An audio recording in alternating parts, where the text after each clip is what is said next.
akina niko turajekemo ahaba akina kalinga aba ebukwato babikwasiza bebembezi hamwe n'abajwecera ba Uganda Wildlife Authority hariho omukazi owomushaija we atwire nahiga kandi ogunagira ngo atwire nabonabona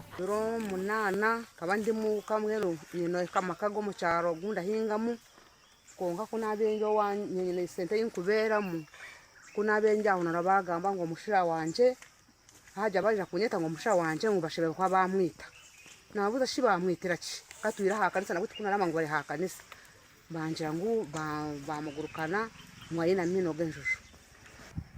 irizoba nakera wa Julius namugamba Julius kunawayo kunawayo kuno kutaha mu kibira abana banje kubatse mbona gahono muka kuni ko muterere kuni ke mondo nkolechi Julius yambuza Manuel n'amazima yo kugamba ohamize rashanga waziro kashanga shonkuru wawe nahiga shoka zobuga kwa muhiji niyo kabo muhiji no mwana wanaza ko muhiji na nowe yabo muhiji bashita ziragoma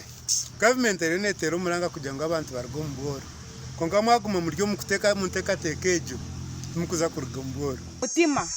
konka mukaguma mwina kantu akameru aza akameru gapaka gakanyama kapaka katajya ujya ninka kameru genkoko ninka kameru genyama ya habuta yembuzi mazima nabwo kiramanyisa ngo masha mugireki mugarukeyo abajwecera Uganda Wildlife Authority basimira abantu aba kandi bashaba n'aba bacurukuhiga okwatsa hansi hebukwato byabo mbusinje matura zitatu tukazimara ibyo burambuzi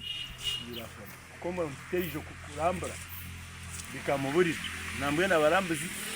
ibire turababurwaga abo kubenyamisha ibicuncu bikaba bicendereye abo kubite cyangwa kirakurura abagenyi bitwa n'ibigiraki